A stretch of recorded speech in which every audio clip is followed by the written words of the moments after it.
My name is Gaylen Lawrence. I would often trade my sister chores. She didn't like to cook, and so she would do some of my other chores, and I would do her cooking.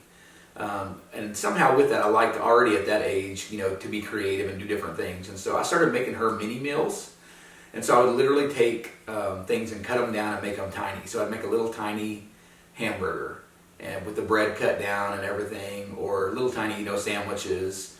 And oftentimes things like if we had, little mini corn in the fridge, mixed in with something else, I would take that out. And so I'd make a whole meal but mock it up small, just for fun. And so pork belly is, if you don't know, it's the cut that bacon comes from.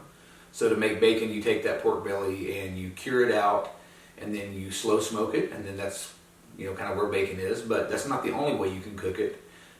You can do it in slow cookers, you can do it different ways, but one of the things that I've found that I like to do is to cook it on the smoker for several hours, and then in the last few hours put it in a liquid to actually braise it. So put it in a pan on the smoker with some liquid. You can do several different things, but I've found kind of a mixture of my homemade barbecue sauce, a little extra sweetener like honey, and then even a little bourbon or whiskey in there. Kind of makes it really good. It kind of just braises for the last few hours, so it absorbs all the liquid. It's already got the crispy, kind of crunchy pieces from just cooking on the smoker without the liquid, but then it's going to be super tender and just fall apart. And we did that at Thanksgiving actually a couple years ago, and a huge whole pork belly disappeared within just a matter of minutes. The fact that you can be creative, the fact that it's to me it's an art. It's something you get to make.